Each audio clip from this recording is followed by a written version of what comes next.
नमस्कार, मैं राकेश वर्मा आप सभी का स्वागत करता हूं आपके अपने परिवार एसएन गुरुकुल पर।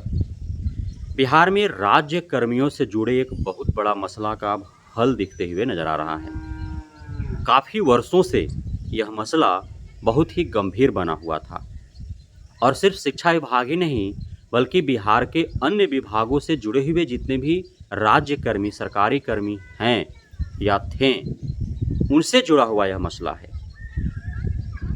आप सभी को ज्ञात होना चाहिए कि जो सेवारत कर्मी होते हैं उनका भी वेतन वृद्धि प्रत्येक वर्ष होता है और जो सेवा मुक्त कर्मी हैं उनका भी प्रत्येक वर्ष वेतन वृद्धि होता है। जो सेवारत कर्मी हैं और सेवा मुक्त कर्मी हैं, पूर्व तक उन सभी का जो वेतन वृद्धि की तिथि तय थी वह साल में 2 तिथियां तय थी और अलग अलग कर्मियों को अलग अलग 2 तिथियों में उनको वेतन वृद्धि का लाभ दिए जाते रहे हैं, 1 जनवरी और 1 जुलाई। अब चूंकि चाहे वो शिक्षा विभाग हो या अन्य कोई भी विभाग हो, अब जो सेवारत हैं कर्मी उनका भी उसी तिथि का वेतन वृद्धि करना है और जो सेवा मुक्त हैं उनका भी उसी तिथि को करना है, तो फिर उनको अंकन में, आंकड़ा में काफ़ी मुश्किलातों का सामना करना पड़ता था। तो इस वजह से वो बारंबार वित्त विभाग से इस हेतु परामर्श मांग रहे थे और वे सुझाव भी दे रहे थे कि आप जो सेवारत हैं उनका जो तिथि तय है वो रहने दीजिए, लेकिन जो सेवा मुक्त है उनके लिए आप 1 जुलाई से 30 जून कर दीजिए और 1 जनवरी वाला जो है वो 31 दिसंबर कर दीजिए। लेकिन वित्त विभाग मांग ही नहीं रही थी, तो अलग अलग विभाग के जो अधिकारी प्राधिकारी थे वे माननीय कोर्ट का भी दरवाज़ा खटखटाए थे।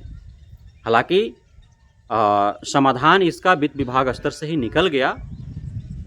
अब वित्त विभाग ने घोषणा कर दी है कि जितने ही विभाग हैं वो अपने कर्मी जो सेवारत हैं उनका वेतन वृद्धि का काउंट जो है वो करें 1 जुलाई और 1 जनवरी के आधार पर।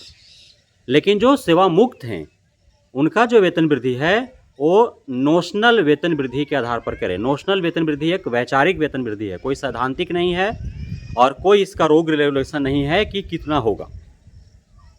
जो सेवारत है उनका एक फिक्स्ड है, फिक्स्ड एक परसेंटेज है कि आपका जो पूर्व का वेतन है उसमें इतना % वृद्धि मिलेगा आपको। लेकिन जो सेवा मुक्त हैं उनका नोशनल वेतन वृद्धि और वह कोई सिद्धांत नहीं है उसका कि कितना होगा, कोई कैलकुलेशन नहीं है उसका, वो एक वैचारिक है। तो उस नोशनल वेतन वृद्धि के आधार पर उनको 30 जून और 31 दिसंबर 2 तिथि में अलग अलग कर्मियों को अलग अलग तिथियों में जो है वेतन वृद्धि का लाभ मिलेगा। तो इसलिए जो राज्य कर्मी हैं उनका सेवारत रहते हुए तो वेतन वृद्धि का लाभ मिल ही रहा है, सेवा मुक्त होने के बाद भी उनको वेतन वृद्धि का लाभ मिलेगा।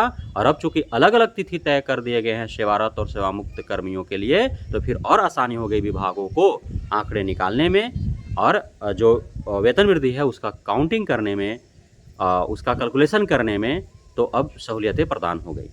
तो इसके लिए यह बहुत बड़ी खुशखबरी है। बहुत बहुत धन्यवाद आप सभी साथियों का हमारे साथ जुड़े रहने के लिए, बने रहने के लिए, इतना प्यार देने के लिए, यहाँ पे भरोसा बनाए रखने के लिए।